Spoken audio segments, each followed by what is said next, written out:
कंकाल का रहस्य। चौरा गांव के खेतों में इन दिनों खुदाई का काम चल रहा था।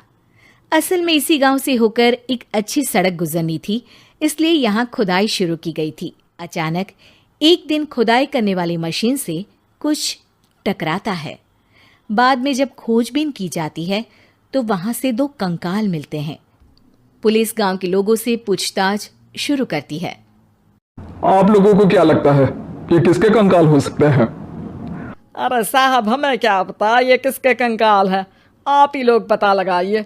हम लोग तो बहुत ज्यादा डरे हुए हैं। हाँ, हमारी फॉरेंसिक टीम अभी आ रही है। ये बताओ कि इस गांव के रहने वाला कोई जोड़ा गायब तो नहीं ना?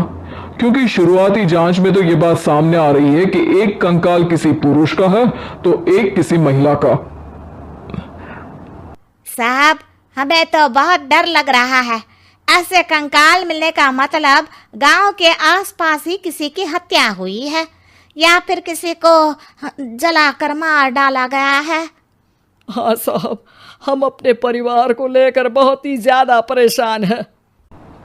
देखिए, आप लोगों की परेशानी हम समझ सकते हैं, लेकिन आप लोगों को पुलिस का सहयोग करना होगा, क्योंकि आपके सहयोग के बगैर हम ये पता नहीं लगा सकते हैं कि आखिर ये किसके कंकाल है और इनकी हत्या किसने की।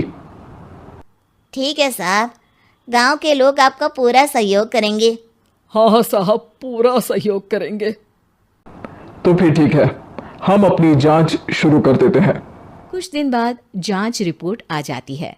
पता चलता है कि ये कंकाल करीब 20 साल पुराने हैं, यानी 20 साल पहले इसी जोड़े की हत्या कर शव को यहाँ पर दबा दिया गया था। इंस्पेक्टर राघव, ये बताओ कि 20 साल पहले की मर्डर मिस्ट्री क्या आप सुलझ सकती है? हाँ सर, क्यों नहीं। लेकिन अब सबूत और गवाह काफी मिट गए होंगे। मुश्किल तो होगी, लेकिन शायद किसी परिवार को इंसाफ मिल सके। इंस्पेक्टर राघव, आप बिल्कुल सही कह रहे हैं। किसी परिवार को तो इंसाफ मिलेगा ही और किसी को उसके किए की सजा भी मिलेगी।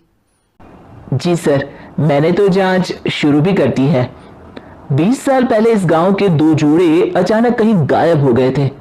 मैंने दोनों ही परिवारों के बाकी के सदस्यों से बातचीत शुरू की तो उन्होंने बताया कि उनके बच्चे शहर गए थे, लेकिन आज तक वापस नहीं लौटे हैं। लेकिन ये दोनों शव किस परिवार के सदस्यों के हैं, ये कैसे पता चल सकेगा? सर, मैंने डीएनए टेस्ट करवा लिया है। आज शाम तक इसकी रिपोर्ट भी आ जाएगी। अच्छा, ठीक है। उसी शाम को सर, डीएनए रिपोर्ट के मुताबिक ये दोनों ही लाशें चौरा गांव के रहने वाले प्रधान सुल्तान सिंह के बेटे और बहू की है। लेकिन इनकी हत्याएं किसने की है, ये कैसे पता लगेगा? इसी का तो पता लगाने की कोशिश में जुटा हूं सर। आज सुल्तान सिंह से मिलने भी जा रहा हूं। मेरा बेटा और बहू तो मेरे लिए सिर्फ यादों में ही रह गए थे। हमें उनकी लाशें तक नहीं मिल सकी थी। आज 20 साल बाद उनके कंकाल मिले हैं। मैं अब किसके लिए जीऊं?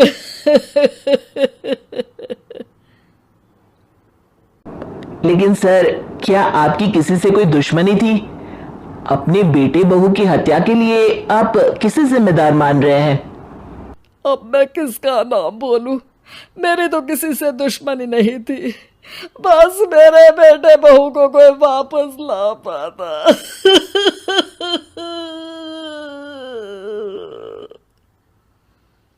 इसके बाद सुल्तान सिंह फूट फूट कर रोना शुरू कर देते हैं। सर, अब आप इनका अंतिम संस्कार करवा सकते हैं। कम से कम इनका शरीर ना सही, इनका कंकाल तो आपको मिला है। लेकिन हाँ, अगर आपको कुछ भी याद आए तो जरूर बताइएगा। मेरी तो बेटा अब उम्र हो गई है, लेकिन मेरे बेटे और बहू के हत्यारों का जरूर पता लगाइएगा, क्योंकि जब तक हत्यारे पकड़े नहीं जाएंगे मेरा मन नहीं मानेगा। सर, हमारी पूरी कोशिश रहेगी हत्यारे को पकड़ने की। लेकिन एक बात बताइए, उस वक्त आपको किस पर शक गया था? उस वक्त मेरे एक ड्राइवर को पकड़ा गया था, लेकिन सबूतों के अभाव में उसे छोड़ दिया गया था। अच्छा, और ड्राइवर पर कैसे शक हुआ था? क्योंकि उस दिन ड्राइवर छुट्टी पर था उस समय लेकिन लाश क्यों नहीं मिल सकी थी? उस वक्त पुलिस ने बहुत कोशिश की थी, लेकिन दोनों की डेड बॉडी नहीं मिल सकी थी।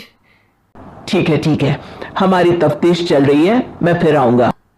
इसके बाद इंस्पेक्टर वहां से चला जाता है और सुल्तान सिंह अपने बेटे और बहू की याद में खो जाते हैं। कुछ दिन बाद सुल्तान सर, एक बात बताइए, जब आपके बेटे बहू की हत्या हुई थी, उसी के आसपास आपके ही गांव का रहने वाला एक और जोड़ा उसी वक्त गायब हो गया था ना?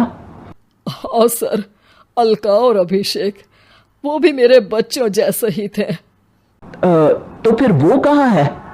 उनका भी आज तक पता नहीं चल सका, लेकिन बताते हैं कि कुछ साल पहले अभिषेक को गांव के ही किसी आदमी ने मुंबई में देखा था, लेकिन फिर वो गायब हो गया। यानी अभिषेक और अलका की हत्या नहीं हुई थी, बल्कि उन्होंने किसी वजह से खुद ही गांव छोड़ दिया था। हाँ, हो सकता है, क्योंकि अभिषेक मेरे बेटे संतोष का अच्छा दोस्त था और उसका मेरे घर भी आना जाना लगा रहता था। हो सकता है कि उसने मेरे बेटे और बहू के बारे में सुन लिया हो और ये गांव छोड़ दिया हो सकता है। उनके परिवार का कोई अब नहीं रहता क्या इस गांव में? अब तो कोई नहीं रहता। एक चाचा थे, लेकिन उन्होंने भी अपना पुश्तैनी मकान बेच दिया है। वो भी अब कहीं शहर में ही बस गए हैं। ओह, अभिषेक और अलका के बारे में भी पता लगाना होगा। हो सकता है कि वही इस हत्या के बारे में कुछ बता सके। हो तो सकता है, लेकिन वो बेचारे तो खुद ही वक्त के मारे थे, वो क्या बताएंगे। फिर भी सर, जब केस दोबारा खुला है तो जांच तो करनी ही पड़ेगी, और इस बार तो लाशें भी बरामद हुई है। कुछ दिन तक लगातार तफ्तीश चलती रही। एक दिन थाने से सुल्तान सिंह को फोन आता है। हाँ, कौन बोल रहा है? सर, मैं कांस्टेबल तुलाराम बोल रहा हूँ थाने से। आपको थाने आना पड़ेगा। थाने? लेकिन क्यों? सर, किसी की पहचान करवानी है। अच्छा ठीक है, मैं दोपहर तक पहुंचता हूँ। सुल्तान सिंह दोपहर में थाने पहुंचता है। कई पुलिस के अधिकारी वहां मौजूद रहते हैं। सर, आपके बेटे की हत्या का रहस्य आज शायद सुलझ जाए। अच्छा इंस्पेक्टर राघव, पर वो कैसे? सर, उस आदमी को देखिए, क्या वही अभिषेक है?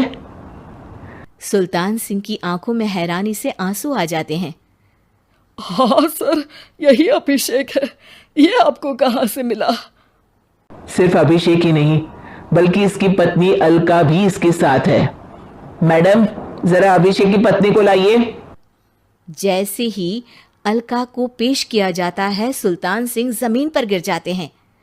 सुल्तान सर, क्या हुआ आपको? आप अलका को देखकर गिर क्यों गए? सुल्तान सिंह सर पकड़कर बैठ जाते हैं।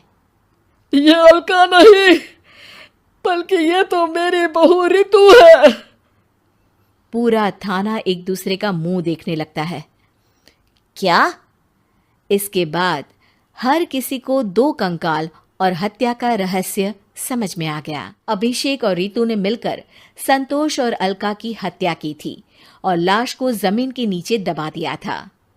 आज 20 साल बाद इस हत्या का रहस्य खुल सका था कि अवैध प्रेम संबंध में 2 मासूमों की जान गई थी।